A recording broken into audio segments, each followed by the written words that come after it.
Hi hello ನಮಸ್ಕಾರ ಎಲ್ಲರಿಗೂ. Welcome back to my ಚಾನಲ್ಗೆ ಎಲ್ಲರಿಗೂ ಸ್ವಾಗತ and good evening every one. Okay, previous ಕ್ಲಾಸಲ್ಲಿ ನಾವು 14ನೇ ಅಧ್ಯಾಯವನ್ನು ನೋಡಿದ್ವಿ. ಈಗ 15ನೇ ಅಧ್ಯಾಯವಾದ ಮೊಘಲರು ಹಾಗೂ ಮರಾಠರ ಬಗ್ಗೆ ನಾವು ಅಧ್ಯಯನವನ್ನು ಮಾಡೋಣ. ಪಾಠದ ಪರಿಚಯವನ್ನು ನೋಡೋಣ ಬನ್ನಿ. ಸಾಮಾನ್ಯ ಶಕ ವರ್ಷ 1526ರಲ್ಲಿ ಬಾಬರ್ ಭಾರತದ ಮೇಲೆ ದಂಡೆತ್ತಿ ಬಂದು ದೆಹಲಿ ಸುಲ್ತಾನರ ಆಳ್ವಿಕೆಯನ್ನು ಕೊನೆಗೊಳಿಸಿ ಮೊಘಲ ಸಾಮ್ರಾಜ್ಯವನ್ನು ಸ್ಥಾಪನೆ ಮಾಡ್ತಾರೆ. ಈ ಮೊಘಲ ಸಾಮ್ರಾಜ್ಯ ಎಷ್ಟರಲ್ಲಿ ಸ್ಥಾಪನೆಯಾಗುತ್ತೆ ಅಂತ ಕೇಳಿದ್ದಾರೆ ಕ್ವಶನ್. 1526ರಲ್ಲಿ ಸ್ಥಾಪನೆ ಮಾಡ್ತಾರೆ. ಅದನ್ನು ಯಾರು ಸ್ಥಾಪಿಸಿದರು ಅಂತಲೂ ಸಹ ಕೇಳಿದ್ದಾರೆ. ಬಾಬರ್ ಸ್ಥಾಪನೆ ಮಾಡ್ತಾರೆ. ಈ ಸ್ಥಾಪನೆಗೆ ಕಾರಣವಾದ ಪ್ರಮುಖ ಕಾಳಗ ಅಂದರೆ ಯುದ್ಧ ಯಾವುದು ಅಂತಂದರೆ ಪಾಣಿಪತ್ ಯುದ್ಧ ಬರುತ್ತೆ ನೋಡ್ರಿ. ಪಾಣಿಪತ್ ಯುದ್ಧದಿಂದ ಈ ದೆಹಲಿ ಸುಲ್ತಾನ ಸಾಮ್ರಾಜ್ಯ ಕೊನೆಗೊಂಡು ಮೊಘಲ ಸಾಮ್ರಾಜ್ಯ ಸ್ಥಾಪನೆಯಾಗುತ್ತೆ. ಓಕೆ, ಇದಿಷ್ಟು ಇಂಪಾರ್ಟೆಂಟ್ ಇದೆ. ನೆಕ್ಸ್ಟು ಈ ಬಾಬರ್, ಆಮೇಲೆ ಅಕ್ಬರ್, ಔರಂಗಜೇಬ್ ಇವರೆಲ್ಲರ ಬಗ್ಗೆ ಈ ಕೆಳಗಡೆ ಮಾಹಿತಿ ಇದೆ, ನೋಡೋಣ. ಓಕೆ, ನೆಕ್ಸ್ಟ್ ಆಮೇಲೆ ಶಿವಾಜಿ ಮರಾಠರ ಬಗ್ಗೆನೂ ನಾವಿಲ್ಲಿ ಕಾಣ್ತೀವಿ. ಮರಾಠರ ಬಗ್ಗೆನೂ ಈ ಪಾಠದಲ್ಲಿ ಇದೆ ನೋಡ್ರಿ. ಎಂಟ್ರಿನೇ ಕೊಟ್ಟುಬಿಟ್ಟಿದ್ದಾರೆ. ತಾಜ್ ಮಹಲ್ ಇದೆ ಎಲ್ಲಿದೆ ಅಂತಂದರೆ ಆಗ್ರಾದಲ್ಲಿದೆ. ಇದು ಶಹಜಹಾನನ ರಚನೆಯಾಗಿದೆ ನೋಡ್ರಿ.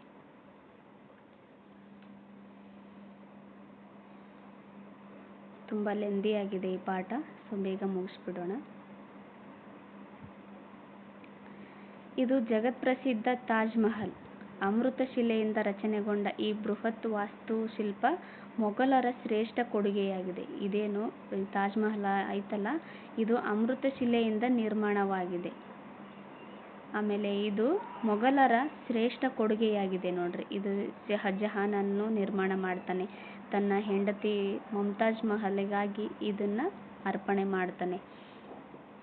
ಇದು ತಾಜ್ ಮಹಲ್ ಒಂದು ಸಮಾಧಿ, ಮತ್ತೆ ಏನು ಅನ್ಕೋಬೇಡ್ರಿ ನೀವು. ಇದು ಮುಮ್ತಾಜಳ ಸಮಾಧಿ ಇಲ್ಲಿದೆ. ಅವಳ ಸಮಾಧಿಗಾಗಿ ಇಷ್ಟು ದೊಡ್ಡ ರಚನೆಯನ್ನು ಈ ಶಹಜಹಾನ್ ಮಾಡಿರ್ತಾನೆ ನೋಡ್ರಿ. ತನ್ನ ಹೆಂಡತಿಗಾಗಿ ಆತ ಎಷ್ಟು ದೊಡ್ಡ ಒಂದು ಸಮಾಧಿ ಕಟ್ಟಿದಾನಲ್ಲ.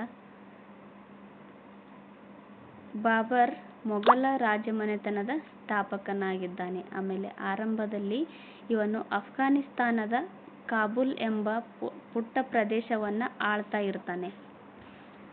ಈತ ಅಫ್ಘಾನಿಸ್ತಾನದ ಕಾಬೂಲ್ ಎಂಬ ಪುಟ್ಟ ಪ್ರದೇಶವನ್ನು ಆಳ್ತಾ ಇರ್ತಾರೆ. ಇವರು ಮೂಲತಃ ಅಫ್ಘಾನಿಸ್ತಾನದವ್ರು ನೋಡಿ.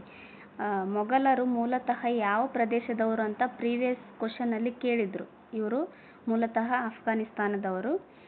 ಸಂಪದ್ಭರಿತ ಭಾರತದ ಮೇಲೆ ಆಕ್ರಮಣ ಮಾಡಲು ಸಮಯ ಕಾಯ್ತಾ ಇದ್ದ ಬಾಬರ್ ಈ ದೆಹಲಿ ಸುಲ್ತಾನರ ಆಳ್ವಿಕೆ ಟೈಮಲ್ಲಿ ಪಾಣಿಪತ್ ಯುದ್ಧದಿಂದ ಈತ ಸಾಮ್ರಾಜ್ಯವನ್ನು ಸ್ಥಾಪನೆ ಮಾಡ್ತಾನೆ. ಬಾಬರ್ ಮಂಗೋಲ ಸಂತತಿಯವನು. ಇದನ್ನು ಸಹ ಕೇಳಿದ್ದಾರೆ.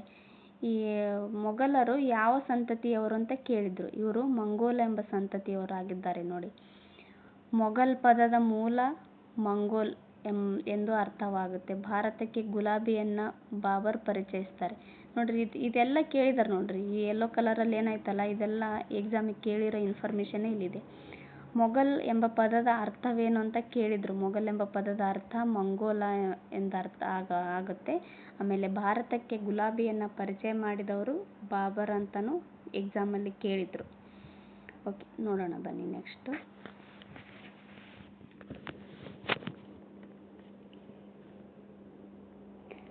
ದೆಹಲಿ ಸುಲ್ತಾನರು ದುರ್ಬಲಗೊಳ್ಳುತ್ತಿದ್ದಂತೆ ಬಾಬರ್ ದೆಹಲಿ ಮೇಲೆ ದಂಡೆತ್ತಿ ಬಂದು ಅವರ ಆಳ್ವಿಕೆಯನ್ನು ಕೊನೆಗೊಳಿಸಿದನು. ಆದರೆ ಅವನು ಅಷ್ಟಕ್ಕೆ ಸಂತೃಪ್ತನಾಗುತ್ತಿರಲಿಲ್ಲ. ಏಕೆಂದರೆ ಇಲ್ಲಿನ ರಜಪೂತರು ಮತ್ತು ಅಫ್ಘನ್ನರು ಅವನನ್ನು ಪ್ರಬಲವಾಗಿ ವಿರೋಧಿಸುತ್ತಿದ್ದರು. ವೀರ ಯೋಧನಾಗಿದ್ದ ಬಾಬರ್ ತನ್ನ ಉತ್ತಮ ಶಸ್ತ್ರಾಸ್ತ್ರ ಬಲದಿಂದ ವೈರಿಗಳನ್ನು ಧೈರ್ಯದಿಂದ ಎದುರಿಸಿ ಹಿಮ್ಮೆಟ್ಟಿಸಿದನು. ಈ ರಜಪೂತರು ಆಮೇಲೆ ಅಫ್ಘನ್ನರು ಈತನ ಮೇಲೆ ಯುದ್ಧ ಮಾಡಿದ್ರಿಂದ ಈತ ಅವರನ್ನು ಸಹ ಸೋಲಿಸಿ ಏನು ಮಾಡ್ತಾನೆ, ಮೊಘಲ್ ಸಾಮ್ರಾಜ್ಯವನ್ನು ಸ್ಥಾಪನೆ ಮಾಡ್ತಾನೆ. ಬಾಬರನು ದೆಹಲಿ, ಆಗ್ರಾ ಮತ್ತು ಸುತ್ತಮುತ್ತಲಿನ ಪ್ರದೇಶಗಳನ್ನು 3 ಯುದ್ಧಗಳಲ್ಲಿ ವಶಪಡಿಸ್ಕೊಂಡು ಸಾಮ್ರಾಜ್ಯವನ್ನು ಸ್ಥಾಪನೆ ಮಾಡ್ತಾನೆ. ಆದರೆ ಅಲ್ಪ ಕಾಲದಲ್ಲೇ ಬಾಬರ್ ನಿಧನವಾಗ್ತಾನೆ. ಬಾಬರ್ ನಿಧನ ಹೊಂದಿದನು. ನಂತರ ಅವನ ಮಗ ಹುಮಾಯೂನನು ಪಟ್ಟಾಭಿಷೇಕ ಮಾಡಿಕೊಂಡು ಆತ ರಾಜ್ಯ ಆಳ್ವಿಕೆಯನ್ನು ಮಾಡ್ತಾನೆ. ಹುಮಾಯೂನನ ಬಗ್ಗೆ ನೋಡೋಣ.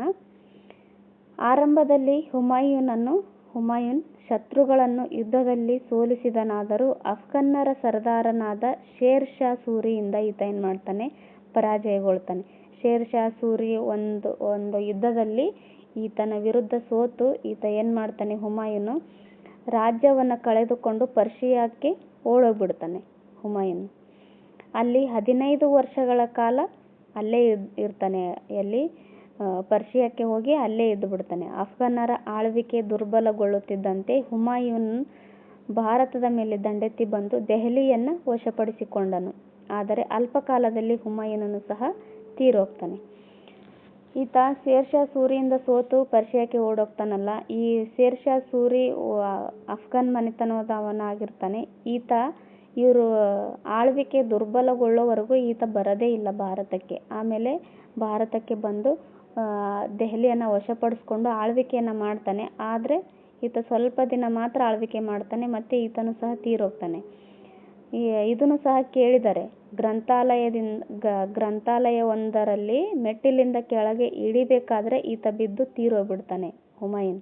ಈತ ಯಾವ ಥರ ತೀರೋಗಿದ್ದಾನೆ ಅಂತ ಕೇಳಿದ್ರು ನೋಡಿ ಎಕ್ಸಾಮ್ಗೆ. ಇದೊಂದು ಎಕ್ಸ್ಟ್ರಾ ಇನ್ಫಾರ್ಮೇಷನ್ ಆಗಿದೆ ನೋಡಿ. ನೆಕ್ಸ್ಟು ಅಕ್ಬರ್ ಬಗ್ಗೆ ಬಂದಿದೆ. ಅಕ್ಬರ್ ಬಗ್ಗೆ ನೋಡೋಣ. ಹುಮಾಯೂನನ ಮಗ ಅಕ್ಬರ್ ಭಾರತದಲ್ಲಿ ಸಾಮ್ರಾಜ್ಯವನ್ನು ಕಟ್ಟುವ ಆಕಾಂಕ್ಷೆಯುಳ್ಳವನಾಗಿದ್ದ. ಈ ನಿಟ್ಟಿನಲ್ಲಿ ಕಲಿತನಕ್ಕೆ ಹೆಸರಾಗಿದ್ದ ರಜಪೂತ ಅರಸರನ್ನು ತನ್ನ ಪಕ್ಷದತ್ತ ಒಲಿಸಲು ಯತ್ನಿಸಿದ. ಅವರಲ್ಲಿ ಕೆಲವರು ಅಕ್ಬರನ ಪಕ್ಷ ವಹಿಸಿದರು. ಆದರೆ ಮೇವಾಡದ ರಾಣಾ ಪ್ರತಾಪ್ ಸಿಂಹನು ಅಕ್ಬರನಿಗೆ ಎಳ್ಳಷ್ಟು ಮಣಿಯಲಿಲ್ಲ. ಅವನು ಸ್ವಾಭಿಮಾನಿಯೂ ಮಹಾಶೂರನೂ ಆಗಿದ್ದನು. ಮುಂದೆ ಇವರೊಡನೆ ಹಲ್ದಿಘಾಟ್ ಎಂಬಲ್ಲಿ ಭೀಕರ ಕದನವೊಂದು ನಡೆಯುತ್ತೆ. ಇದು ಕೇಳಿದ್ರು ನೋಡಿ. ಹಲ್ದಿಘಾಟ್ ಕದನ ಯಾರ್ಯಾರ ಮಧ್ಯೆ ನಡೆಯುತ್ತೆ ಅಂತ ಕೇಳಿದ್ದಾರೆ. ಹಲ್ದಿಘಾಟ್ ಕದನ ಮೇವಾಡದ ರಾಣಾ ಪ್ರತಾಪ್ ಸಿಂಗನು ಮತ್ತು ಅಕ್ಬರನ ನಡುವೆ ರಾಜಸ್ಥಾನದ ಹಲ್ದಿಘಾಟ್ ಎಂಬಲ್ಲಿ ನಡೆಯುತ್ತೆ. ಕದನದಲ್ಲಿ ರಾಣಾ ಪ್ರತಾಪ್ ಸಿಂಹನು ಸೋತನು. ಕೊನೆಯವರೆಗೂ ದಿಟ್ಟತನದಿಂದ ಹೋರಾಡ್ತಾನೆ. ರಾಣಾ ಪ್ರತಾಪ್ ಸಿಂಗ್ ಸಾಯತನನು ಈತ ಅಕ್ಬರನ ಜೊತೆಗೆ ದಿಟ್ಟತನದಿಂದನೇ ಹೋರಾಟ ಮಾಡಿ ಸತ್ತೋಗ್ಬಿಡ್ತಾನೆ. ನೆಕ್ಸ್ಟ್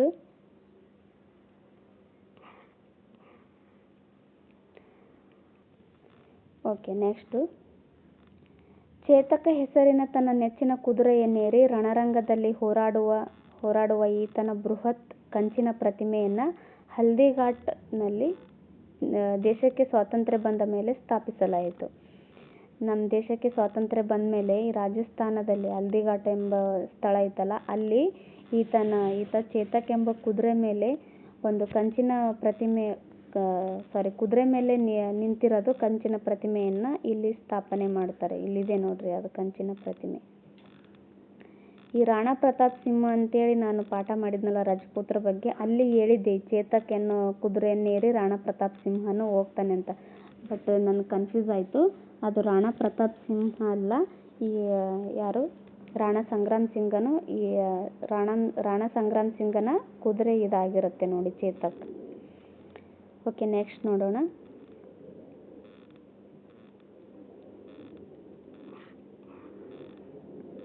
ಮುಂದೆ ಅಕ್ಬರ್ ಅನೇಕ ವರ್ಷಗಳ ಕಾಲ ಸೈನಿಕ ಕಾರ್ಯಾಚರಣೆಗಳಲ್ಲಿ ಸಕ್ರಿಯವಾಗಿ ತೊಡಗಿಸಿಕೊಳ್ಳುತ್ತಾನೆ. ಪರಿಣಾಮವಾಗಿ ಗುಜರಾತ್, ಬಂಗಾಳ, ಕಾಶ್ಮೀರ್, ಕಾಬೂಲ್ ಮುಂತಾದ ಪ್ರದೇಶಗಳನ್ನು ಈತ ವಶಪಡಿಸ್ಕೊತಾನೆ. ಈ ಅಕ್ಬರನ ಸಾಧನೆಗಳು ಅಂತ ಬರ್ತಾವಲ್ಲ, ಆವಾಗ ಇವೆಲ್ಲ ಬರಿಬೇಕು ನೋಡ್ರಿ. ಅಕ್ಬರನ ಸಾಧನೆಗಳನ್ನು ವಿವರಿಸಿ ಅಂತ GPSTRಗೆ ಕೇಳ್ತಾರೆ. 4 ಮಾರ್ಕ್ಸಿಗೆ ಕೇಳಬಹುದು. ಸೊ ಆವಾಗ ಇಂಪಾರ್ಟೆಂಟ್ ಆಗುತ್ತೆ ನೋಡ್ರಿ, ನೆನಪಲ್ಲಿ ಇಟ್ಕೊಳ್ರಿ. ಅಕ್ಬರನ ಸಾಧನೆಗಳಲ್ಲಿ ಆಡಳಿತ ಸಾಧನೆಗಳನ್ನು ಏನು ಮಾಡಿದನ ಅಂತಂದರೆ, ಉತ್ತಮ ಆಡಳಿತಗಾರನಾಗಿದ್ದ ಅಕ್ಬರ್ ವಿಶಾಲ ಮನೋಭಾವವನ್ನು ಹೊಂದಿದ್ದನು. ಉತ್ತಮ ರಾಜನಲ್ಲಿರಬೇಕಾದ ಬಹುತೇಕ ಗುಣಗಳು ಈತನಲ್ಲಿ ಇದ್ದುವು. ಅವನು ನಿರಂಕುಶ ಪ್ರಭುವಾಗಿರಲಿಲ್ಲ. ಬಹುಸಂಖ್ಯಾತರಾದ ತನ್ನ ಹಿಂದೂ ಪ್ರಜೆಗಳ ವಿಶ್ವಾಸ ಗಳಿಸುವುದು ಅವಶ್ಯಕವೆಂದು ಆತ ಮನಗೊಂಡಿದ್ದ. ಈ ಅಕ್ಬರು ನಾನಿಲ್ಲಿ ಭಾಳ ದಿನ ಆಳ್ವಿಕೆ ಮಾಡಬೇಕು ಅಂತಂದರೆ ಅಲ್ಲಿ ಏನಾಗಿರ್ತಾರೆ, ಬಹುಸಂಖ್ಯಾತರು ಹಿಂದೂಗಳೇ ಆಗಿರ್ತಾರೆ. ಆ ಹಿಂದೂಗಳ ವಿಶ್ವಾಸ ಗಳಿಸುವುದು ಅವಶ್ಯಕ ಅನ್ನೋದು ಈತನಿಗೆ ಗೊತ್ತಿತ್ತು. ಆಮೇಲೆ ಈತ ನಿರಂಕುಶ ಪ್ರಭು ಆಗಿರಲಿಲ್ಲ. ಈತ ಒಬ್ಬ ಉತ್ತಮ ರಾಜನಲ್ಲಿರಬೇಕಾದ ಎಲ್ಲ ಗುಣಗಳು ಸಹ ಈತನಲ್ಲಿ ಇದ್ದವು. ಹಿಂದೂಗಳಿಗೆ ತನ್ನ ಆಸ್ಥಾನದಲ್ಲಿ ಉನ್ನತ ಹುದ್ದೆಗಳನ್ನು ನೀಡಿದ. ಆಮೇಲೆ ಹಿಂದಿನ ಮುಸಲ್ಮಾನ ದೊರೆಗಳು ಹಿಂದೂಗಳ ಮೇಲೆ ವಿಧಿಸಿದ್ದ ಜೆಸಿಯಾ ತಲೆಗಂದಾಯವನ್ನು ಈತ ರದ್ದು ಮಾಡ್ತಾನೆ. ಜೆಸಿಯಾ ಎಂಬ ತಲೆಗಂದಾಯವನ್ನು ಹಾಗೂ ಯಾತ್ರಾ ತೆರಿಗೆಯನ್ನು ಈತ ರದ್ದು ಮಾಡ್ತಾನೆ. ಅಕ್ಬರನು ಗೋ ಹತ್ಯೆಯನ್ನು ಮತ್ತು ಸತಿ ಪದ್ಧತಿಯನ್ನು ತಡೆ ಹಿಡಿದನು. ಇವೆಲ್ಲ ಬರಿಬೇಕು ನೋಡ್ರಿ, ಆಡಳಿತ ಸಾಧನೆ ಅಂತ ಬರೆದು ಇವೆಲ್ಲ ಪಾಯಿಂಟ್ ಆಗಿ ಬರಿಬೇಕು, ಪಾಯಿಂಟ್ ಹಾಕಿ. ಅಕ್ಬರನು ಗೋ ಹತ್ಯೆಯನ್ನು ನಿಷೇಧ ಮಾಡ್ತಾನೆ. ಆಮೇಲೆ ಸತಿ ಪದ್ಧತಿಯನ್ನು ತಡಿತಾನೆ. ಸತಿ ಪದ್ಧತಿ ಅಂದರೆ ಏನು? ಈ ಗಂಡ ತೀರೋದ್ಮೇಲೆ ಹೆಂಡತಿ ಜೀವಂತವಾಗಿ ಆ ಚಿತೆ ಮೇಲೆ ಹಾರಿ ತನ್ನ ಪ್ರಾಣ ಬಿಡೋದು, ಅಂತಹ ಅನಿಷ್ಟ ಪದ್ಧತಿಯನ್ನು ಈತ ತಡಿತಾನೆ. ಬಾಲ್ಯ ವಿವಾಹವನ್ನು ವಿರೋಧಿಸ್ತಾನೆ. ಅಕ್ಬರನ ಭೂಕಂದಾಯ ಪದ್ಧತಿ ಜನಮನ್ನಣೆಯನ್ನು ಗಳಿಸುತ್ತೆ. ಭೂಕಂದಾಯ ಪದ್ಧತಿಯನ್ನು ರೂಪಿಸಿದವನು ಆತನ ಮಂತ್ರಿಯಾದ ರಾಜ ತೋದರಮಲ್ಲ. ಈ ಭೂಕಂದಾಯ ಪದ್ಧತಿಯನ್ನು ರಚನೆ ಮಾಡ್ತಾನೆ. ಧಾರ್ಮಿಕ ನೀತಿ. ಅಕ್ಬರನ ಧಾರ್ಮಿಕ ನೀತಿ ನೋಡೋಣ. ಈ ಅಕ್ಬರನ ಭೂಕಂದಾಯ ಪದ್ಧತಿಗೆ ಒಂದು ಹೆಸರಿದೆ, ಅದು ನನಗೆ ನೆನಪಾಗ್ತಾ ಇಲ್ಲ. ಯಾರಿಗಾದ್ರೂ ನೆನಪಿದ್ರೆ, ಈ ಪ್ರೆಸೆಂಟ್ ಗೊತ್ತಿದ್ರೆ ನನಗೆ ಕಮೆಂಟ್ ಮಾಡಿ. ಅಕ್ಬರನು ಧಾರ್ಮಿಕ ಸಹಿಷ್ಣುವಾಗಿದ್ದನು. ತನ್ನ ಹೊಸ ರಾಜಧಾನಿಯಾದ ಫತೇಪುರ್ ಸಿಕ್ರಿಯಲ್ಲಿ ಇಬಾದತ್ ಖಾನ ಎಂಬ ಪ್ರಾರ್ಥನಾ ಮಂದಿರವನ್ನು ಕಟ್ಟಿಸ್ತಾನೆ. ನೋಡ್ರಿ, ಇದು ಕೇಳಿದ್ರು ಎಕ್ಸಾಮ್ಗೆ, ಪ್ರೀವಿಯಸ್ ಏನು ಎಕ್ಸಾಮ್ ನಡೆದಿದ್ದಾವಲ್ಲ ಅದಕ್ಕೆ ಕೇಳಿದ್ರು. ಫತೇಪುರ್ ಸಿಕ್ರಿಯಲ್ಲಿ ಇಬಾದತ್ ಖಾನ ಎಂಬ ಪ್ರಾರ್ಥನಾ ಮಂದಿರವನ್ನು ಕಟ್ಟಿಸಿದವರು ಯಾರು ಅಂತ ಕೇಳಿದ್ರು. ಮತ್ತು ಇದು ಇಬಾದತ್ ಖಾನ ಯಾವುದಕ್ಕೆ ಸೀಮಿತವಾಗಿತ್ತು ಅಂತ ಕೇಳಿದರು. ಇದು ಪ್ರಾರ್ಥನಾ ಮಂದಿರವಾಗಿತ್ತು. ಆಮೇಲೆ ಇದು ಎಲ್ಲಿದೆ ಅಂತ ಕೇಳಿದರು. ಇದು ಫತೇಪುರ್ ಸಿಕ್ರಿಯಲ್ಲಿದೆ. ಇಲ್ಲಿ ಇಸ್ಲಾಮಿಕ್ ಪಂಥಗಳ ಮುಖಂಡರೊಡನೆ ಧಾರ್ಮಿಕ ವಿಚಾರಣೆಗಳನ್ನು ಇಲ್ಲಿ ಚರ್ಚೆ ಮಾಡ್ತಾಯಿದ್ರು. ಇದು ಸಹ ಕೇಳಿದರು ನೋಡಿ ಎಕ್ಸಾಮ್ಗೆ. ಈ ಇಬಾದತ್ ಖಾನದಲ್ಲಿ ಏನನ್ನ ಚರ್ಚೆ ಮಾಡ್ತಾ ಇದ್ರು ಅಂತ ಕೇಳಿದರು. ಇಬಾದತ್ ಖಾನದಲ್ಲಿ ಇಸ್ಲಾಮಿಕ್ ಪಂಥಗಳ ಮುಖಂಡರೊಡನೆ ಸೇರಿ ಧಾರ್ಮಿಕ ವಿಚಾರಗಳನ್ನು ಇಲ್ಲಿ ಚರ್ಚೆ ಮಾಡಲಾಗ್ತಿತ್ತು. ಹಿಂದೂ, ಜೈನ, ಬೌದ್ಧ, ಪಾರ್ಸಿ, ಕ್ರಿಶ್ಚಿಯನ್ ಮುಂತಾದ ಧಾರ್ಮಿಕ ಮುಖಂಡರನ್ನು ಇಲ್ಲಿಗೆ ಕರೆಸಿ ಅವರ ವಿಚಾರಗಳನ್ನು ತಿಳಿದುಕೊಳ್ತಾ ಇದ್ರು. ನೋಡ್ರಿ, ಆದಲ್ಲ ಇಲ್ಲಿಂದ ಇಲ್ಲಿ ಗಂಟ ಇದೆಲ್ಲ ಸಹ ಎಕ್ಸಾಮಿಗೆ ಕೇಳಿರೋದೆ. ಇಲ್ಲಿ ಯಾವ ಧರ್ಮದವರಿಗೆ ಅವಕಾಶವಿತ್ತು ಅಂತ ಕೇಳಿದ್ರು. ಇದು ಹಿಂದೂ, ಜೈನ, ಬೌದ್ಧ, ಪಾರ್ಸಿ, ಕ್ರಿಶ್ಚಿಯನ್ ಮುಂತಾದ ಧಾರ್ಮಿಕ ಮುಖಂಡರನ್ನು ಇಲ್ಲಿ ಕರೆಸಿ ಅವರ ವಿಚಾರಗಳನ್ನು ಇಲ್ಲಿ ತಿಳಿದುಕೊಳ್ಳಲಾಗುತ್ತಿತ್ತು. ಈ ಚಿಂತನೆಗಳ ಫಲವಾಗಿ ಅಕ್ಬರ್ ದಿನ್-ಎ-ಇಲಾಹಿ ಎಂಬ ತನ್ನದೇ ಆದ ಹೊಸ ಪಂಥವನ್ನು ಸ್ಥಾಪಿಸಿದನು. ದಿನ್-ಎ-ಇಲಾಹಿ ಇದೇನು ಒಂದು ಪಂಥ. ಈ ಹೊಸ ಪಂಥವನ್ನು ಸ್ಥಾಪಿಸಿದವನು ಅಕ್ಬರ್. ಇದು ಎಕ್ಸಾಮಿಗೆ ಕೇಳಿದರು. ದಿನ್-ಎ-ಇಲಾಹಿ ಇದು ಏನು ಅಂತ ಕೇಳಿದರು. ಇದು ಒಂದು ಹೊಸ ಪಂಥವಾಗಿದೆ, ಇದನ್ನು ಸ್ಥಾಪಿಸಿದವರು ಅಕ್ಬರ್. ಅದು ಎಲ್ಲ ಧರ್ಮಗಳ ಉತ್ತಮ ಅಂಶಗಳನ್ನು ಒಳಗೊಂಡಿತ್ತು. ಆದರೆ ಕೇವಲ ಬೆರಳೆಣಿಕೆಯಷ್ಟು ಮಂದಿ ಮಾತ್ರವೇ ಅದರ ಅನುಯಾಯಿಗಳಾಗಿದ್ದರು. ಇದೊಂದು ಹೊಸ ಪಂಥ ಆಗಿತ್ತು. ಇದರಲ್ಲಿ ಏನಾಗಿತ್ತು? ಎಲ್ಲ ಧರ್ಮಗಳ ಉತ್ತಮ ಅಂಶಗಳನ್ನು ಈ ಪಂಥ ಒಳಗೊಂಡಿತ್ತು. ಆದರೆ ಇದರಲ್ಲಿ ಕೇವಲ ಸ್ವಲ್ಪ ಜನ ಮಾತ್ರ ಇದರ ಅನುಯಾಯಿಗಳಾಗಿದ್ದರು. ಈ ರಾಜ ತೋದರಮಲ್ ಅಂತ ಬರ್ತಾನಲ್ಲ, ಆತನು ಸಹ ಈ ಪಂಥದ ಅನುಯಾಯಿ ಆಗಿದ್ದ ನೋಡ್ರಿ. ದಿನ್-ಎ-ಇಲಾಹಿ ಪಂಥವು ಹುಟ್ಟಿ ಬೆಳೆದು ಜನಪ್ರಿಯವಾಗಲೇ ಇಲ್ಲ ಎಂಬುದು ಇದರ ಚರ್ಚಾಕೂಟವನ್ನು ಏರ್ಪಡಿಸಿ. ಇದೇನಾಗಲ್ಲ, ಇದು ಒಂಥರ ಕ್ವಶನ್ ಟೈಪ್ ಮಾಡಿಕೊಂಡು ನೀವೇ ಬರೀರಿ. ಯಾಕಂದರೆ ಇದು ಇಂಪಾರ್ಟೆಂಟ್ ಆಗಿದೆ ನೋಡ್ರಿ, ತುಂಬ ಇಂಪಾರ್ಟೆಂಟ್ ಇದು. ಓಕೆ, ನೆಕ್ಸ್ಟ್ ನೋಡೋಣ. ಅಕ್ಬರನ ಸಾಮ್ರಾಜ್ಯ ಹೇಗಿತ್ತು ಅಂತ ನೋಡಿ. ಇಲ್ಲಿ ಅಕ್ಬರನ ಸಾಮ್ರಾಜ್ಯ ಇಷ್ಟಿತ್ತು ನೋಡ್ರಿ. ಓಕೆ, ನೆಕ್ಸ್ಟ್ ನೋಡೋಣ. ಕಲಾ ಪೋಷಣೆ. ಒಂದು ನಿಮಿಷ. ಓಕೆ, ಏನೋ ಒಂದು ಮಿಸ್ಟೇಕ್ ಆಗ್ತಾ ಇದೆ, ಒಂದೇ ನಿಮಿಷ. ಅಕ್ಬರನು ಸಾಹಿತ್ಯ ಕಲೆಗಳಿಗೆ ವಿಶೇಷ ಪ್ರೋತ್ಸಾಹವನ್ನು ನೀಡಿದನು. ಅಕ್ಬರನು ಸಾಹಿತ್ಯ ಮತ್ತು ಕಲೆಗೆ ತುಂಬ ಪ್ರೋತ್ಸಾಹವನ್ನು ನೀಡ್ತಾನೆ. ಫೈಜಿ ಅಬ್ದುಲ್, ಒಂದೇ ನಿಮಿಷ, ಇದು ಯಾಕೋ ಮಿಸ್ಟೇಕ್ ಆಗ್ತಾಯಿದೆ, ಒಂದೇ ನಿಮಿಷ.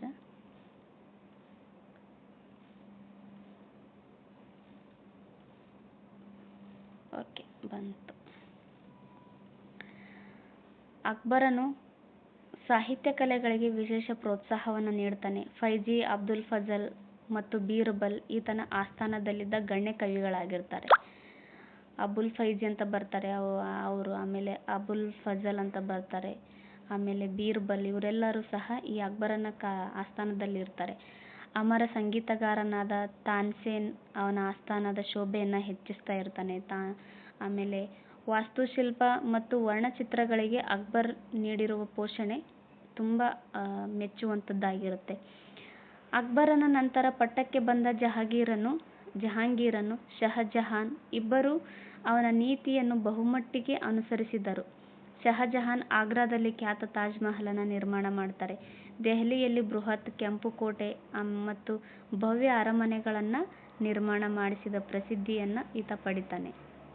ನೆಕ್ಸ್ಟ್ ಔರಂಗಜೇಬನ ಬಗ್ಗೆ ನೋಡೋಣ. ಈ ತಾಜ್ ಮಹಲನ್ನು ಕಟ್ಟಿಸಿರ್ತಾನಲ್ಲ ಶಹಜಹಾನ್, ಈ ತಾಜ್ ಮಹಲ್ ಇವೆನ್ನೋ ವಿಶ್ವ ಪಾರಂಪರಿಕ ಪಟ್ಟಿಗೆ ಸೇರ್ಪಡೆಯಾಗಿದೆ ನೋಡ್ರಿ. ಔರಂಗಜೇಬ ಶಹಜಹಾನನ ಮಗ. ಔರಂಗಜೇಬ್ ಕೊನೆಯ ಮೊಘಲ್ ಸಾಮ್ರಾಟ ಆಗಿದ್ದ ನೋಡ್ರಿ. ಈತ ಔರಂಗಜೇಬು ಶಹಜಹಾನನ ಮಗನಾಗಿರ್ತಾನೆ. ಈತ ಮೊಘಲರ ಕೊನೆಯ ಸಾಮ್ರಾಟ ಆಗಿರ್ತಾನೆ. ಇವನು 50 ವರ್ಷಗಳಷ್ಟು ಕಾಲ ಸುದೀರ್ಘವಾಗಿ ಆಳ್ವಿಕೆಯನ್ನು ಮಾಡ್ತಾನೆ. ಸಾಮ್ರಾಜ್ಯವು ಇನ್ನಷ್ಟು ವಿಸ್ತಾರಗೊಂಡಿತು, ಆದರೆ ಕೊನೆಯಲ್ಲಿ ಅದು ಶೀಘ್ರಗತಿಯಲ್ಲಿ ಅವನತಿಯನ್ನು ಸಹ ಕಾಣುತ್ತೆ. ಇವರ ಧಾರ್ಮಿಕ ನೀತಿ ಹೇಗಿತ್ತು ಅನ್ನೋದನ್ನು ನೋಡೋಣ. ಈ ಔರಂಗಜೇಬನ ಧಾರ್ಮಿಕ ನೀತಿ. ಔರಂಗಜೇಬನು ಸಂಪ್ರದಾಯವಾದಿ ಮುಸಲ್ಮಾನನಾಗಿದ್ದನು. ಮದ್ಯಪಾನ, ಜೂಜು, ಮೋಜು, ಸಂಗೀತಗಳಿಂದ ಈತ ದೂರವಿದ್ದ. ಇದು ಕೇಳಿದ್ರು ನೋಡ್ರಿ. ಮದ್ಯಪಾನ, ಆಮೇಲೆ ಮದ್ಯಪಾನ, ಜೂಜು ಇವೆರಡನ್ನೂ ಸಹ ಯಾರು ನಿಷೇಧಗೊಳಿಸಿದ್ರು ಅಂತ ಕೇಳಿದ್ರು. ಈ ಮೊಘಲ್ ಸಾಮ್ರಾಟರಲ್ಲಿ ಯಾವೊಬ್ಬ ಸಾಮ್ರಾಟ ಇದನ್ನು ನಿಷೇಧ ಮಾಡ್ತಾನೆ ಅಂತ ಕೇಳಿದ್ರು ಎಕ್ಸಾಮಲ್ಲಿ. ಇವರು ಔರಂಗಜೇಬ ನೋಡ್ರಿ. ಔರಂಗಜೇಬನು ಅಕ್ಬರನ ಉದಾರ ನೀತಿಯನ್ನು ಕೈಬಿಟ್ಟು ಜೇಸಿಯಾ ತೆರಿಗೆಯನ್ನು ಮತ್ತೆ ಹೇರಿದನು. ಇದು ಸಹ ಕೇಳಿದ್ರು. ಜೇಸಿಯಾ ತೆರಿಗೆಯನ್ನು ಮತ್ತೆ ಹೇರಿದ ಸುಲ್ತಾನ ಯಾರು ಅಂತ ಕೇಳಿದ್ರು. ಅದು ಔರಂಗಜೇಬ ನೋಡ್ರಿ. ಹಿಂದೂ ಯಾತ್ರೆಗಳು, ಬೋಧನೆ ಹಾಗೂ ಆಚರಣೆಗಳನ್ನು ಈತ ನಿಷೇಧ ಮಾಡ್ತಾನೆ. ಅಕ್ಬರ್ ಏನು ಮಾಡಿರ್ತಾನಲ್ಲ ಧರ್ಮ ಸಹಿಷ್ಣುನಾಗಿ, ಅದನ್ನೆಲ್ಲವನ್ನು ಈತ ಔರಂಗಜೇಬ ನಿಷೇಧ ಮಾಡ್ತಾನೆ. ಅವನ ರಾಜಾಜ್ಞೆಯಂತೆ ಅನೇಕ ಮಂದಿರಗಳು ನಾಶವಾಗ್ತವೆ. ಈ ಕ್ರಮಗಳು ರಾಜಕೀಯ ಘರ್ಷಣೆಗಳಿಗೆ ಎಡೆ ಮಾಡಿ ಕೊಡುತ್ತೆ. ಈತ ಏನು ಮಾಡ್ತಾನೆ, ಹಿಂದೂಗಳಿಗೆ ಸ್ವಲ್ಪ ಅವರ ಧಾರ್ಮಿಕ ಆಚರಣೆ ಮಾಡೋದಾಗಿರ್ಬೋದು, ಅದೆಲ್ಲವನ್ನು ಸಹ ಈತ ತಡೆ ಹಿಡಿತಾನೆ. ಹಂಗಾಗಿ ಈ ಕ್ರಮಗಳು ರಾಜಕೀಯ ಘರ್ಷಣೆಗಳಿಗೆ ಎಡೆ ಮಾಡಿಕೊಡುತ್ತೆ. ಒಂದೇ ನಿಮಿಷ. ಓಕೆ, ಸಿಖ್ಖರ ದಂಗೆಯನ್ನು ನೋಡೋಣ. ಸಿಖ್ಖರು ಈ ಔರಂಗಜೇಬನ ಮತೀಯ ಧೋರಣೆಯು ಸಿಖ್ಖರು, ಮರಾಠರು ಮತ್ತು ಜಾಟರನ್ನು ಕೆರಳಿಸಿತು. ಈತ ಮತೀಯ ಧೋರಣೆಯನ್ನು ಮಾಡ್ತಾನಲ್ಲ, ಅದರಿಂದಾಗಿ ರೊಚ್ಚಿಗೆದ್ದ ಈ ಸಿಖ್ಖರು, ಮರಾಠರು ಮತ್ತು ಜಾಟರು ಈತನ ವಿರುದ್ಧ ಎದ್ದು ನಿಲ್ತಾರೆ. ಸಿಖ್ ಗುರು ತೇಜ್ ಬಹದ್ದೂರನನ್ನು ದೆಹಲಿಯಲ್ಲಿ ಬಹಿರಂಗವಾಗಿ ಕೊಲ್ಲಲಾಯಿತು. ಇದು ಕೇಳಿದ್ರು ನೋಡಿ. ಸಿಖ್ ಗುರು ಆಗಿದ್ದ ಈ ತೇಜ್ ಬಹದ್ದೂರ್ನನ್ನ ಯಾರು ಕೊಲ್ಲಿಸ್ತಾರೆ ಅಂತ ಎಕ್ಸಾಮಲ್ಲಿ ಕೇಳಿದ್ರು. ತೇಜ್ ಬಹದ್ದೂರ್ನನ್ನ ದೆಹಲಿಯಲ್ಲಿ ಬಹಿರಂಗವಾಗಿ ಔರಂಗಜೇಬನು ಕೊಲ್ಲುತ್ತಾನೆ. ಅವನ ಮಗ ಗುರು ಗೋವಿಂದ ಸಿಂಹನು ಇಡೀ ಸಿಖ್ ಸಮುದಾಯಕ್ಕೆ ವೀರ ದೀಕ್ಷೆ ನೀಡಿದನು. ದೀಕ್ಷೆ ಪಡೆದವರಿಗೆ ಸಿಂಗ್ ಎಂಬ ನಾಮಾಂಕಿತವನ್ನು ನೀಡಲಾಗುತ್ತೆ. ಸಿಂಗ್ ಅನ್ನೋ ಒಂದು ಹೆಸರನ್ನ ನೀಡಲಾಗುತ್ತೆ ಯಾರು ದೀಕ್ಷೆ ಪಡಿತಾರಲ್ಲ ಅವರಿಗೆ. ಮತ್ತು ಅವರು ಪಂಚಕಕಾರಗಳನ್ನು, ಅಂದರೆ ಕೇಶ ಅಂದರೆ ಉದ್ದ ಕೂದಲು, ಕಂಗ ಅಂದರೆ ಬಾಚಣಿಗೆ, ಆಮೇಲೆ ಕೃಪಾಣ ಅಂದರೆ ಕಿರುಗತ್ತಿ, ಕಚ್ಚೆ ಅಂದರೆ ತುಂಡು ಈಜಾರು, ಮತ್ತು ಕಂಕಣ ಅಂತಂದರೆ ಕಬ್ಬಿಣದ ಬಳೆ, ಇವೆಲ್ಲ ಸಹ ಧರಿಸಬೇಕಿತ್ತು. ಈ ದೀಕ್ಷೆಯನ್ನು ಪಡೆದಿರ್ತಾರಲ್ಲ ಅವರಿಗೆ ಪಂಚಕಕಾರಗಳನ್ನು ನೀಡಲಾಗುತ್ತೆ. ಅಂದರೆ ಉದ್ದವಾದ ಕೂದಲನ್ನು ಬಿಡಬೇಕು, ಆಮೇಲೆ ಬಾಚಣಿಕೆಯನ್ನು ಅವರು ಇಟ್ಕೊಂಡಿರಬೇಕು, ಆಮೇಲೆ ಕೃಪಾಣ ಅಂದರೆ ಕಿರುಗತ್ತಿ, ಸಣ್ಣದಾದ ಒಂದು ಕತ್ತಿಯನ್ನು ಇಟ್ಕೋಬೇಕು, ಕಚ್ಚೆ ಅಂದರೆ ತುಂಡು ಇಜಾರ ಅಂದರೆ ನನಗೆ ಗೊತ್ತಾಗ್ತಾ ಇಲ್ಲ, ಯಾರಿಗಾದರೂ ಗೊತ್ತಾದರೆ ಕಮೆಂಟ್ ಮಾಡಿ. ಆಮೇಲೆ ಕಂಕಣ ಅಂತಂದರೆ ಕಬ್ಬಿಣದ ಬಳೆಯನ್ನು ಅವರು ಧರಿಸಬೇಕಿತ್ತು. ಇವೆಲ್ಲನೂ ಸಹ ಅವರು ಧರಿಸಬೇಕಿತ್ತು ಪಂಚಕಕಾರಗಳನ್ನು. ಈ ಆಚರಣೆಯಲ್ಲಿ ಸಿಖ್ಖರಲ್ಲಿ ಇಂದಿಗೂ ಸಹ ಜೀವಂತವಾಗಿದೆ. ಇಂದಿಗೂ ಸಹ ನಾವು ನೋಡ್ತೀವಲ್ಲ ಇವೆಲ್ಲವನ್ನು ಸಹ. ಓಕೆ, ನೆಕ್ಸ್ಟ್ ನೋಡೋಣ. ಇದು ಇಂಪಾರ್ಟೆಂಟ್ ನೋಡ್ರಿ. ತೇಜ್ ಬಹದ್ದೂರ್ನನ್ನು ಕೊಲ್ಲಿಸಿದ್ದು ಯಾರು ಅಂತಂದರೆ ಔರಂಗಜೇಬ್ ನೋಡ್ರಿ. ದಂಗೆಗಳು. ಉತ್ತರ ಭಾರತದಲ್ಲಿ ಸಿಖ್ಖರು ಮತ್ತು ರಜಪೂತರು ಔರಂಗಜೇಬನನ್ನು ಪ್ರಬಲವಾಗಿ ವಿರೋಧಿಸಿದರು. ದಕ್ಕನ್ನಲ್ಲಿ ಶಿವಾಜಿ, ಉತ್ತರ ಭಾರತದಲ್ಲಿ ಸಿಖ್ಖರು ರಜಪೂತರು ಈತನಿಗೆ ವಿರೋಧ ವ್ಯಕ್ತಪಡಿಸಿದರೆ, ದಕ್ಷಿಣ ಭಾರತದಲ್ಲಿ ಶಿವಾಜಿ ಬಂಡಾಯ ಎದ್ದನು.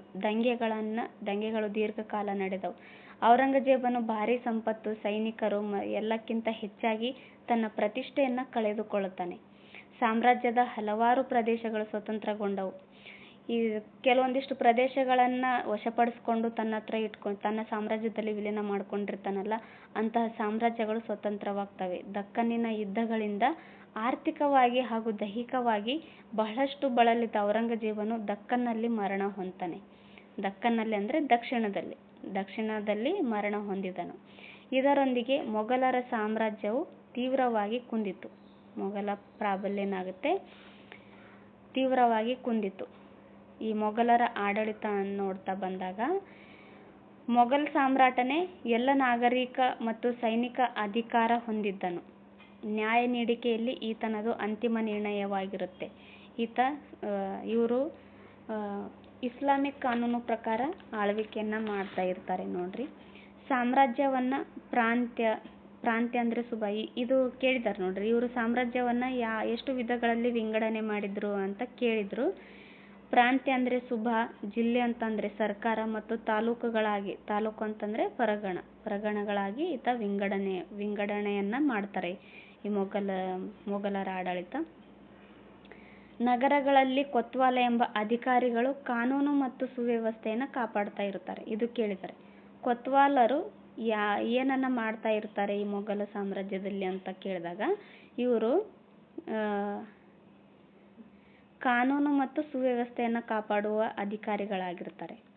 ಕಂದಾಯ ವ್ಯವಸ್ಥೆ ಹೇಗಿತ್ತು ಅಂದರೆ, ಅಕ್ಬರನ ಮಂತ್ರಿ ರಾಜ ತೋದರಮಲ್ಲ ಭೂಕಂದಾಯ ಪದ್ಧತಿಯನ್ನು ರೂಪಿಸಿದನು.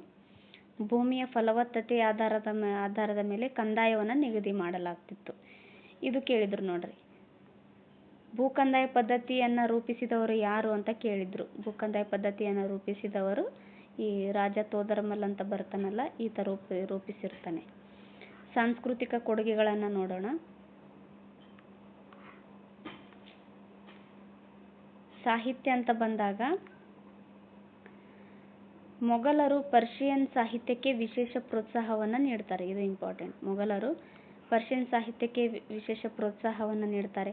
ಅಕ್ಬರನ ಆಸ್ಥಾನದಲ್ಲಿ ಅಬುಲ್ ಫಜಲ್, ನಿಜಾಮುದ್ದೀನ್ ಮತ್ತು ಬದೌನಿ ಪ್ರಸಿದ್ಧ ಇತಿಹಾಸಕಾರರಿದ್ದರು. ಅಕ್ಬರ್ ನಾಮವನ್ನು ಈ ಅಬುಲ್ ಫಜಲ್ ಈತನು ಬರಿತಾನೆ. ಅಕ್ಬರ್ ನಾಮ ಬರೆದವರು ಯಾರು ಅಂತ ಎಕ್ಸಾಮಲ್ಲಿ ಕೇಳಿದರು. ಅಕ್ಬರ್ ನಾಮ ಬರೆದವರು ಅಬುಲ್ ಫಜಲ್. ಯಾಕಂದರೆ ಅಕ್ಬರನು ಅನಕ್ಷರಸ್ಥ ರಾಜ ಆಗಿರ್ತಾರೆ. ಇದನ್ನು ಸಹ ಕೇಳಿದ್ದಾರೆ ಈ ಹಿಂದೆ ನಡೆದಿರತಕ್ಕಂಥ ಹಲವಾರು ಎಕ್ಸಾಮ್ಗಳಲ್ಲಿ ಕೇಳಿದ್ದಾರೆ.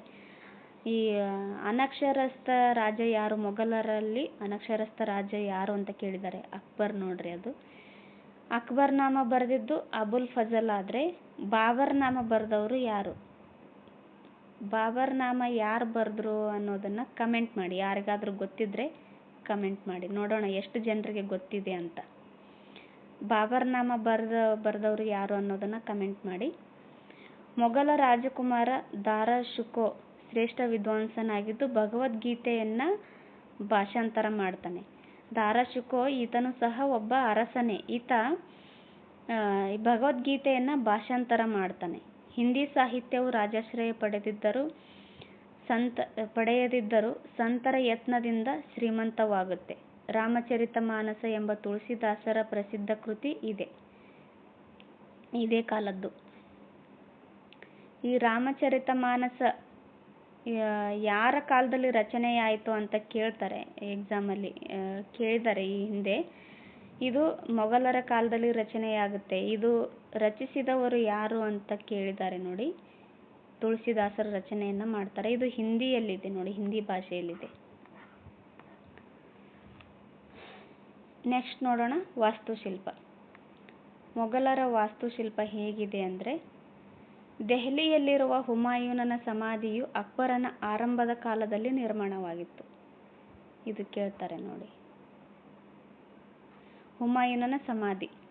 ಅಕ್ಬರನ ಆರಂಭಿಕ ಕಾಲದಲ್ಲಿ ನಿರ್ಮಾಣವಾಗಿರ್ತಕ್ಕಂಥ ಕಟ್ಟಡ ಯಾವುದು ಅಂತ ಕೇಳ್ತಾರೆ. ದೆಹಲಿಯಲ್ಲಿರುವ ಹುಮಾಯೂನನ ಸಮಾಧಿ ಅಕ್ಬರನ ಆರಂಭದ ಕಾಲದಲ್ಲಿ ನಿರ್ಮಾಣವಾಗಿದೆ ನೋಡ್ರಿ. ಅವನು ಫತೇಪುರ್ ಸಿಕ್ರಿಯಲ್ಲಿ ಆಗ್ರಾ ಸಮೀಪ ನೂತನ ರಾಜಧಾನಿಯನ್ನು ಕಟ್ಟಿಸಿದನು. ಆಗ್ರಾ ಎಂಬ ನಗರ ನಿರ್ಮಾಣ ಮಾಡಿದ್ದು ಅಕ್ಬರ್.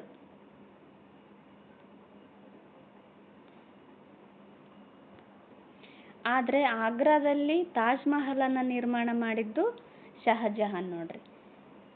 ಅಕ್ಬರನು ಫತೇಪುರ್ ಸಿಕ್ರಿಯಲ್ಲಿ ನೂತನ ರಾಜಧಾನಿಯನ್ನು ಕಟ್ಟಿಸ್ತಾನೆ. ಆಮೇಲೆ ರಾಜಧಾನಿಯ ಭವ್ಯವಾದ ಅರಮನೆ, ಮಸೀದಿ ಮತ್ತು ಮಂಟಪಗಳು ದೇಶ ವಿದೇಶಗಳಿಂದ ಪ್ರವಾಸಿಗರನ್ನು ಆಕರ್ಷಿಸುತ್ತಿವೆ. ಈ ಫತೇಪುರ್ ಸಿಕ್ರಿ ನೋಡೋದಕ್ಕೆ, ಆಗ್ರಾ ನೋಡೋದಕ್ಕೆ ಎಷ್ಟು ಜನ ಹೋಗ್ತಾರಲ್ಲ, ಇದೊಂದು ಪ್ರೇಕ್ಷಣೀಯ ಸ್ಥಳವಾಗಿದೆ ನೋಡ್ರಿ.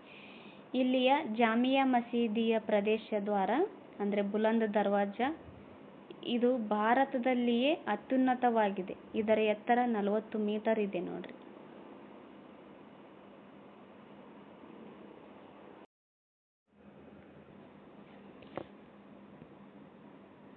ಇದು ಅಕ್ಬರನು ಈ ಬುಲಂದ್ ದರ್ವಾಜವನ್ನು ಗುಜರಾತಿನ ಮೇಲೆ ಯುದ್ಧವನ್ನು ಮಾಡ್ತಾನೆ. ಗುಜರಾತಿನ ಮೇಲೆ ಯುದ್ಧ ಮಾಡಿದಾಗ ಆ ಯುದ್ಧದ ವಿಜಯದ ನೆನಪಿಗಾಗಿ ಇದನ್ನು 1573ರಲ್ಲಿ ಸ್ಥಾಪನೆ ಮಾಡ್ತಾರೆ ನೋಡ್ರಿ. ಅಕ್ಬರನು ಗುಜರಾತ್ ಮೇಲೆ ಯುದ್ಧ ಮಾಡಿದಾಗ ಅದರ ವಿಜಯದ ಸಂಕೇತವಾಗಿ ಬುಲಂದ್ ದರ್ವಾಜವನ್ನು 1573ರಲ್ಲಿ ಸ್ಥಾಪನೆ ಮಾಡ್ತಾರೆ. ಶಹಜಹಾನನು ಆಗ್ರಾ ಕೋಟೆಯೊಳಗೆ ಕಟ್ಟಿಸಿದ ಅರಮನೆ ಆಮೇಲೆ ಮೋತಿ ಮಹಲ್ ಅಮೋಘವಾಗಿದೆ. ಈ ಶಹಜಹಾನನು ಆಗ್ರಾ ಕೋಟೆಯೊಳಗೆ ಕಟ್ಟಿಸಿದ ಅರಮನೆ ಆಮೇಲೆ ಮೋತಿ ಮಹಲ್ ಇವೆರಡನ್ನು ಸಹ ಇವರು ಕಟ್ಟಿಸ್ತಾರೆ. ಶಹಜಹಾನನು ಈತನು ಆಗ್ರಾದಲ್ಲಿ ತನ್ನ ಪ್ರೀತಿಯ ರಾಣಿಯಾದ ಮುಮ್ತಾಜ್ ಮಹಲಳ ಸ್ಮರಣಾರ್ಥವಾಗಿ ನಿರ್ಮಿಸಿದ ತಾಜ್ ಮಹಲ್ ಮೊಘಲ್ ವಾಸ್ತುಶಿಲ್ಪಕ್ಕೆ ಕಳಶಪ್ರಾಯವಾಗಿದೆ. ದೆಹಲಿಯ ಪ್ರಸಿದ್ಧ ಕೆಂಪು ಕೋಟೆಯನ್ನು ಕೂಡ ಶಹಜಹಾನನು ಕಟ್ಟಿಸ್ತಾನೆ. ಶಹಜಹಾನನ ಬಗ್ಗೆ ಟಿಪ್ಪಣಿ ಬರೆಯಿರಿ ಅಂತ ಕೇಳಿದಾಗ ಇವೆಲ್ಲ ಬರಿಬೇಕು ನೋಡ್ರಿ. ಆಗ್ರಾ ಕೋಟೆಯೊಳಗೆ ಅರಮನೆ ಕಟ್ಟಿಸ್ತಾನೆ, ಆಮೇಲೆ ಮೋತಿ ಮಹಲ್ ಕಟ್ಟಿಸ್ತಾನೆ, ಇದೇನು ಆಗ್ರಾದಲ್ಲಿ ತಾಜ್ ಮಹಲನ್ನು ಕಟ್ಟಿಸ್ತಾನೆ. ನೆಕ್ಸ್ಟ್ ಈ ತಾಜ್ ಮಹಲ್ ಮೊಘಲ್ ವಾಸ್ತುಶಿಲ್ಪಕ್ಕೆ ಕಳಶಪ್ರಾಯವಾಗಿದೆ. ಹಾಗೆ ದೆಹಲಿಯ ಪ್ರಸಿದ್ಧ ಕೆಂಪು ಕೋಟೆನೂ ಸಹ ಈ ಶಹಜಹಾನನು ಕಟ್ಟಿಸ್ತಾನೆ ನೋಡ್ರಿ. ಇಲ್ಲಿದೆ ನೋಡ್ರಿ ಆಗ್ರಾ ಕೋಟೆ. ಇದು ಆಗ್ರಾ ಕೋಟೆ, ಇದು ಕೆಂಪು ಕೋಟೆ ದೆಹಲಿಯಲ್ಲಿದೆ. ತಾಜ್ ಮಹಲ್ ಅಂತೂ ಫಸ್ಟಿಗೆ ನೋಡಿದ್ವಲ್ಲ. ಇವ್ರ ಕಾಲದಲ್ಲಿ ಚಿತ್ರಕಲೆ ಹೇಗಿತ್ತು ಅಂದರೆ, ಮೊಘಲರ ಕಾಲದಲ್ಲಿ ನೂತನ ಚಿತ್ರಕಲಾ ಸಂಪ್ರದಾಯವೊಂದು ಹುಟ್ಟಿಕೊಂಡಿತ್ತು. ಅದನ್ನು ಚಿಕಣಿ ಅಂತ ಕರೀತಾರೆ. ಚಿಕಣಿ ಸಂಪ್ರದಾಯ ಈ ಮೊಘಲರ ಕಾಲದಲ್ಲಿ ಹುಟ್ಟುಕೊಳ್ಳುತ್ತೆ. ಆಮೇಲೆ ರಾಜಸ್ಥಾನಿ ಈ ರಜಪೂತರು ಬರ್ತಾರಲ್ಲ, ಅಲ್ಲೂ ಸಹ ಈ ಚಿಕಣಿ ಚಿತ್ರಕಲೆಯನ್ನು ನಾವು ನೋಡ್ತೀವಿ. ಅಕ್ಬರನ ಆಸ್ಥಾನದಲ್ಲಿ 100ಕ್ಕೂ ಹೆಚ್ಚು ಚಿತ್ರಕಾರರು ಇದ್ದರು. ಚಿತ್ರಕಲೆಯು ಜಹಾಂಗೀರನ ಆಶ್ರಯದಲ್ಲಿ ಪರಿಪಕ್ವಗೊಂಡಿತು. ಜಹಾಂಗೀರನು ಚಿತ್ರಕಲೆಗೆ ತುಂಬ ಹೆಚ್ಚಿನ ಪ್ರೋತ್ಸಾಹವನ್ನು ನೀಡ್ತಾನೆ. ಮೂಲಭೂತವಾದಿಯಾಗಿದ್ದ ಔರಂಗಜೇಬ್ ಚಿತ್ರಕಲೆಗೆ ಪ್ರೋತ್ಸಾಹ ನೀಡಲಿಲ್ಲ. ಇದು ಸಹ ಕೇಳ್ತಾರೆ ನೋಡಿ. ಚಿತ್ರಕಲೆಗೆ ಹೆಚ್ಚು ಪ್ರೋತ್ಸಾಹ ನೀಡಿದವರು ಯಾರು ಅಂತ ಕೇಳಿದ್ರು. ಜಹಾಂಗೀರ್ ನೀಡ್ತಾನೆ. ಚಿತ್ರಕಲೆಯನ್ನು ತನ್ನ ಆಸ್ಥಾನದಲ್ಲಿ ನಿಷೇಧಿಸಿದವರು ಯಾರು ಅಂತ ಕೇಳಿದಾಗ ಔರಂಗಜೇಬ್ ಆಗ್ತಾರೆ. ಸಂಗೀತ ಅಂತ ಬಂದಾಗ ಅಕ್ಬರನ ಕಾಲದಲ್ಲಿ ಸಂಗೀತ ಕಲೆಗೆ ಪ್ರೋತ್ಸಾಹ ನೀಡಲಾಗಿತ್ತು. ಆಸ್ಥಾನದ ಸಂಗೀತಗಾರರನ್ನು 7 ತಂಡಗಳಾಗಿ ವಿಂಗಡಿಸಿತ್ತು. ದಿನಕ್ಕೊಂದು ತಂಡದಂತೆ ಸಂಗೀತ ಕಚೇರಿಯಲ್ಲಿ ನಡೆಸಲಾಗ್ತಿತ್ತು. ಈ ತಾನ್ಸೇನ್ ಅಂತ ಬರ್ತಾನಲ್ಲ, ಈತ ಅಕ್ಬರನ ಆಸ್ಥಾನದ ಅಮರ ಸಂಗೀತಗಾರನಾಗಿದ್ದ. ಇದು ಕೇಳಿದ್ರು, ಅಕ್ಬರನ ಆಸ್ಥಾನದ ಸಂಗೀತಗಾರ ಯಾರು ಅಂತ. ತಾನ್ಸೇನ್ ಆಗಿದ್ದ ನೋಡ್ರಿ. ಜಹಾಂಗೀರ್ ಮತ್ತು ಶಹಜಹಾನನ ಕಾಲದಲ್ಲಿ ಕೂಡ ಸಂಗೀತಕ್ಕೆ ಪ್ರೋತ್ಸಾಹ ಸಿಕ್ಕಿತ್ತು. ಆದರೆ ಔರಂಗಜೇಬ್ ಈ ಸಂಗೀತವನ್ನು ನಿಷೇಧ ಮಾಡ್ತಾನೆ. ಇದು ಕೇಳಿದ್ರು, ಸಂಗೀತವನ್ನು ನಿಷೇಧಿಸಿದ ಮೊಘಲ್ ಸಾಮ್ರಾಟ ಯಾರು ಅಂತ, ಔರಂಗಜೇಬ್ ನೋಡಿ. ಆದರೂ ಸಂಗೀತವು ಜನಮನದಿಂದ ಅಳಿಯಲಿಲ್ಲ. ಓಕೆ, ನೆಕ್ಸ್ಟ್ ಮೊಘಲ್ ಸಾಮ್ರಾಜ್ಯ ಯಾವ ರೀತಿಯಾಗಿ ಅವನತಿಯಾಯಿತು ಅಂತ ಇಲ್ಲಿ ಕೊಟ್ಟಿದ್ದಾರೆ.